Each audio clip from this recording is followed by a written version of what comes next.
Welcome to the Introduction to Innovative Surveillance. This course has been developed in partnership between the Skoll Global Threats Fund, TEPINET, ProMed, HealthMap, and NextGenU. This course is the prerequisite for the EpiCore platform training course and is designed to provide a refresher of the basic skills and information you need as a field epidemiologist or health professional to improve disease surveillance in your community, country, and globally. In particular, you'll learn about innovative surveillance methods and tools like EpiCore. Before you begin this course, it's important that you know what EpiCore is.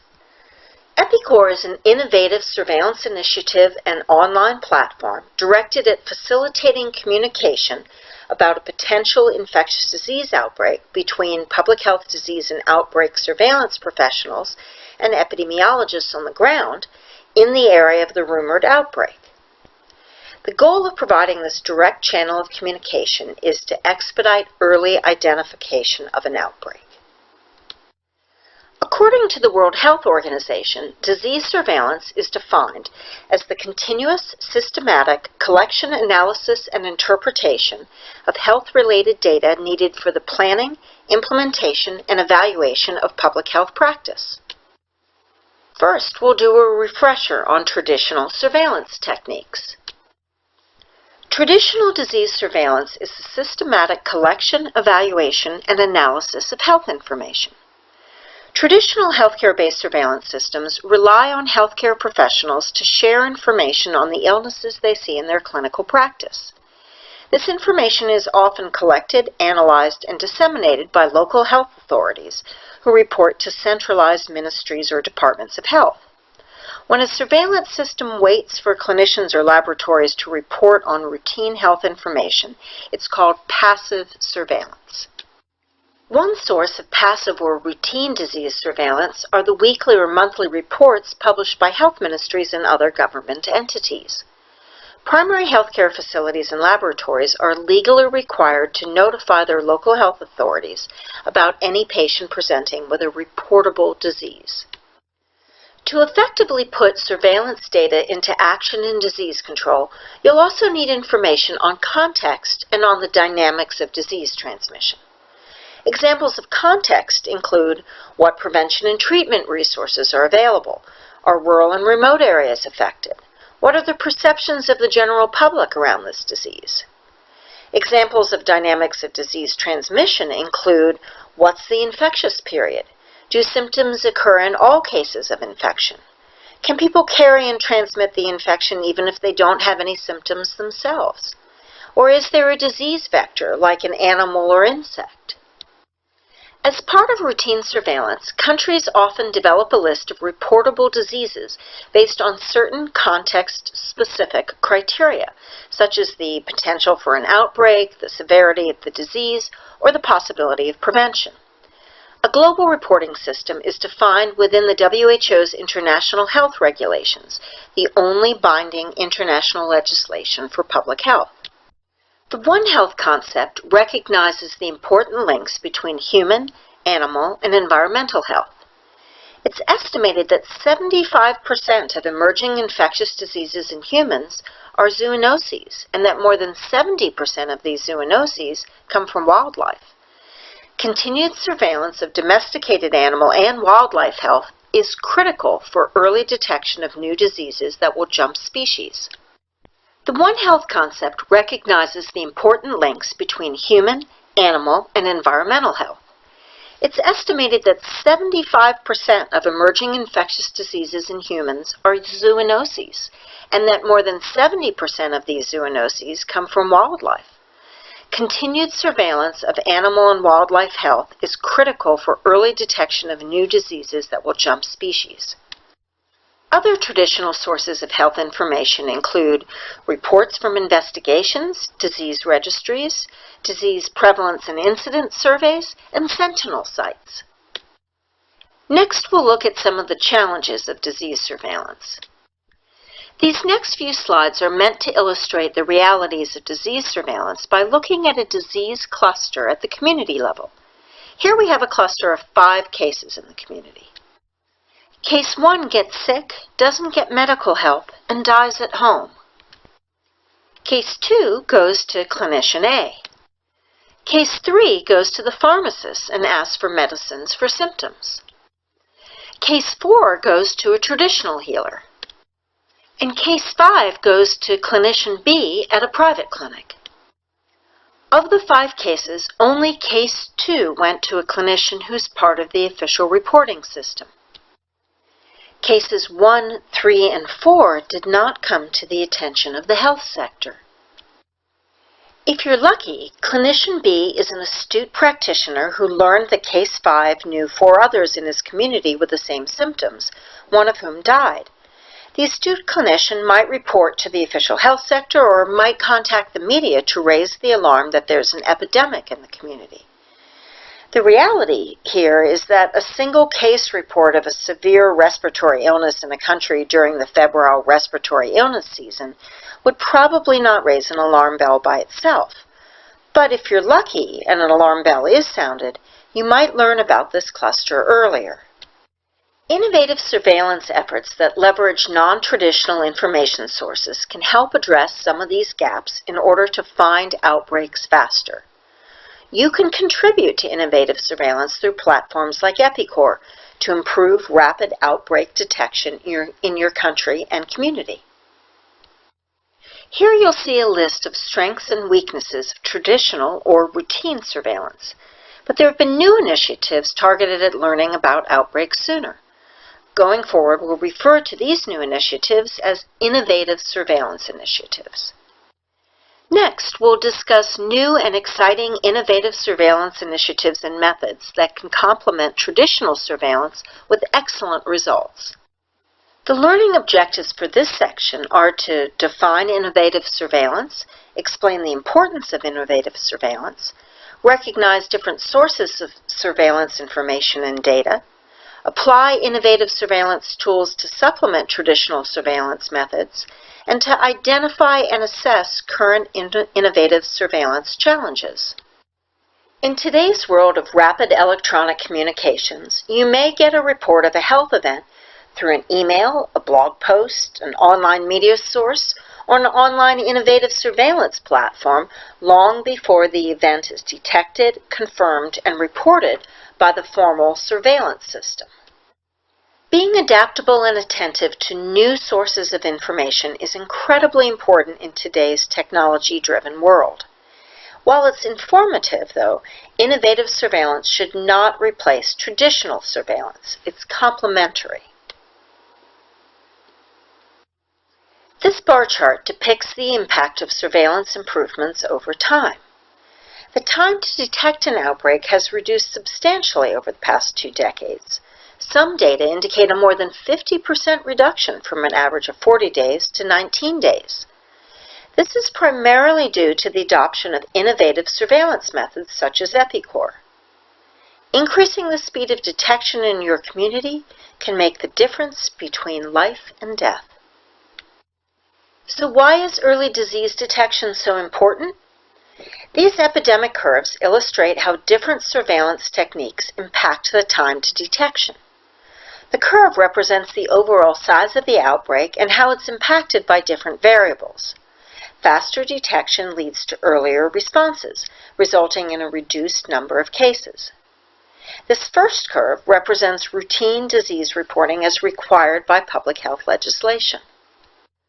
Curve 2 represents astute observer reports, which are reports of unusual disease occurrence made by a clinician or other individual who's highly perceptive and shows an understanding of health-related behaviors and clinical situations. Curve 3 illustrates sentinel surveillance, which is the monitoring of disease at a single facility or within a single community. Curve 4 represents the use of digital sources, including social media and other technology, to detect early signals of disease outbreak. This is known as innovative surveillance. And Curve 5 represents the expected impact of future initiatives, such as participatory surveillance initiatives like EpiCor. Now we'll focus on recognizing innovative sources of surveillance information and data. These non-traditional information sources can help address the gaps left by traditional surveillance systems such as limited reach, time delays, and capturing unusual disease events. This global data snapshot shows how connected we're becoming across the globe. Take a moment to explore this graphic. The health sector can use this connectivity to our advantage. Automated web systems use online formal and non-traditional information sources for disease outbreak monitoring aimed at emerging public health threats. Medisys monitors reports on human and animal infectious diseases, chemical, biological, radiological, and nuclear threats, and food and feed contamination by scanning reports in 45 languages. HealthMap brings together disparate data sources, including online news aggregators, eyewitness reports, expert-curated discussions, and validated official reports on human, animal, and plant diseases in 15 languages.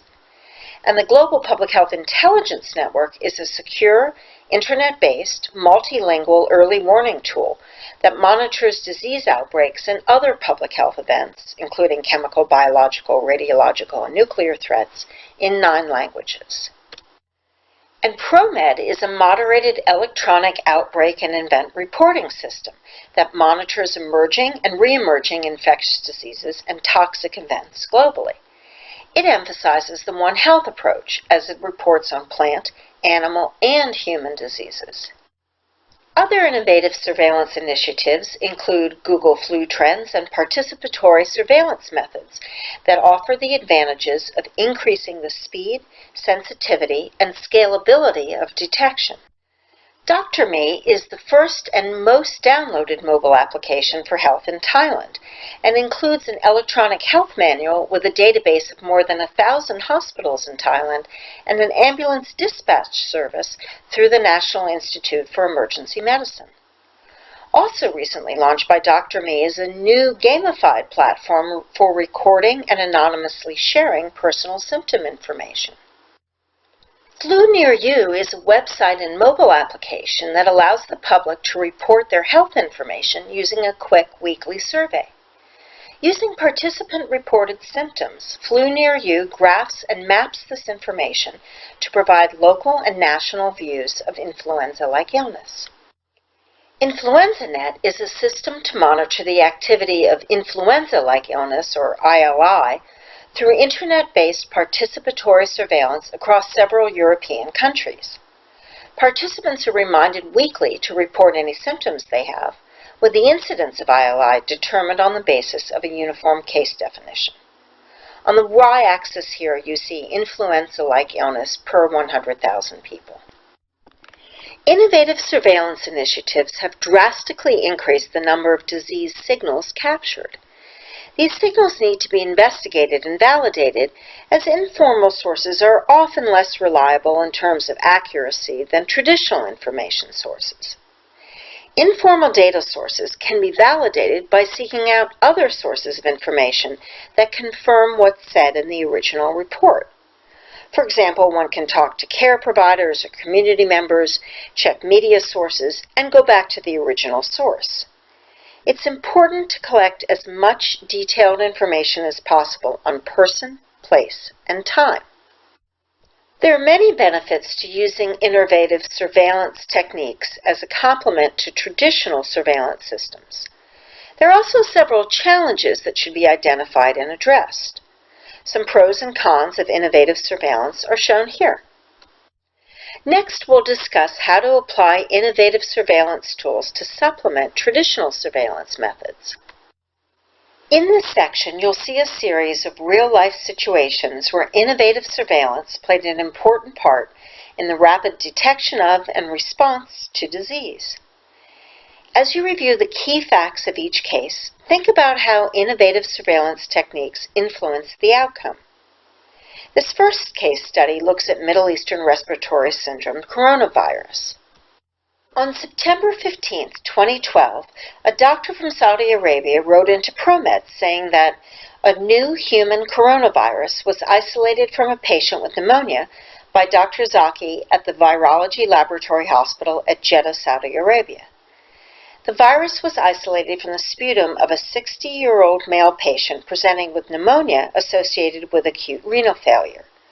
The virus grew readily on Vera cells and on LLC-MK2 cells, producing CPE in the form of rounding and syncytia formation. The isolate was initially tested for influenza virus A, influenza virus B, parainfluenza virus, enterovirus, and adenovirus, all with negative results. Testing with a pan-coronavirus RT-PCR yielded a band at a molecular weight appropriate for a coronavirus. The viral RNA was tested also in Dr. Ron Fouché's laboratory in the Netherlands and was confirmed to be a new member of the beta group of coronaviruses, closely related to bat coronaviruses. Further analysis is being carried out in the Netherlands. Additional reports came from the Saudi Health Ministry via the Bahrain News Agency. A couple days later, the Health Protection Agency in the UK submitted a press release confirming the diagnosis of severe respiratory illness associated with a new type coronavirus in a patient from the Middle East.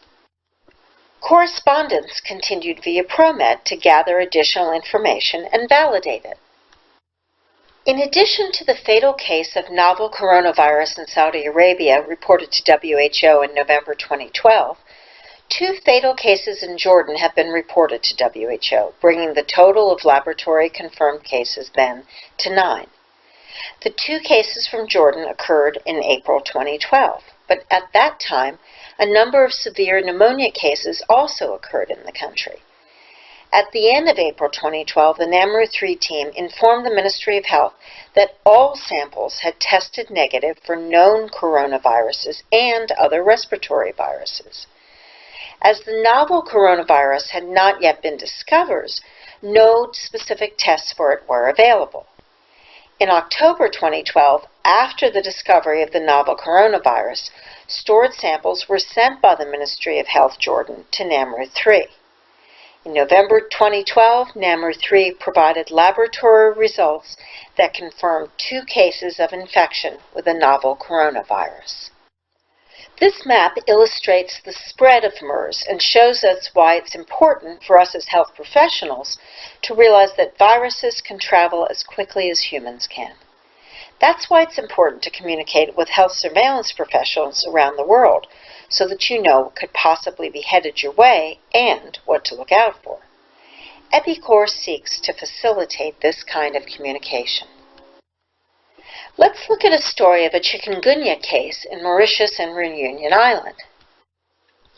In May 2005, a health professional reported on ProMed that in Mauritius, since early April 2005, several people have been attending the hospital and health centers of the capital city, Port Louis, with fever and arthralgia of hands and feet. A rash was also noted. Chikungunya virus was suspected based on the clinical presentation, the self-limiting course, and the recent report on ProMed Mail of a chikungunya virus disease epidemic in the Comoros Islands. The diagnosis was confirmed on blood samples sent to Erasmus University in Rotterdam and to Marseille Army Laboratory in France. The outbreak started in an area of the capital where there's a hostel often used by visitors from the Comoros Islands. On the French Indian Ocean island of Reunion, 230 kilometers from Mauritius, according to newspaper articles, the first cases of chikungunya virus disease were reported at the beginning of the prior week, but since then the number of cases has increased rapidly. This map of an Indian Ocean region shows migration of chikungunya from the various Indian Ocean islands to other regions, including Thailand, Vietnam, and Malaysia. So how far did chikungunya travel? Chikungunya spread through Asia, across the Caribbean, and into Mexico. This case shows us again why it's so important for health professionals to be aware of what's going on in terms of disease surveillance in other parts of the world, and why it's so important to create and participate in a global surveillance network. So what have we learned from these case studies? We're all part of a global village. Disease travels as rapidly as humans can in a world which is continuously growing smaller. This is why creating a global network for disease surveillance is so important, and also why it's critical that we adopt innovative surveillance methods that can help us increase the speed of disease detection. To conclude, here are some lessons learned. Cases may not come to the attention of traditional surveillance methods because patients are treated by healthcare workers outside the official reporting chain, because patients don't seek treatment or may seek treatment in another country, or because the formal health sector in remote areas may wait for laboratory confirmation before reporting. Non-traditional information sources may be the first indication of an unusual health event occurring in a remote area. Early sharing of information on emerging infectious diseases through non-traditional reporting channels may lead to more rapid official confirmation of ongoing outbreaks and more rapid recognition of cases, past and present, in other geographic areas. Astute observers and clinicians play a vital role in the early recognition of new and old diseases introduced into new geographic areas not previously known to have the disease. Despite these challenges, innovative surveillance approaches continue to demonstrate an ever-increasing potential to help us detect outbreaks faster and with greater sensitivity. Platforms like EpiCor need the participation of human and animal health professionals on the ground to validate informal surveillance data and to harness the full potential of innovative surveillance systems. In the next course, Introduction to EpiCor, you'll learn how to contribute your knowledge and expertise to this platform. Thank you for completing the Introduction to Traditional and Innovative Surveillance course. You may now move on to the EpiCor Platform Training course so that you too can become an integral part of a global disease surveillance network.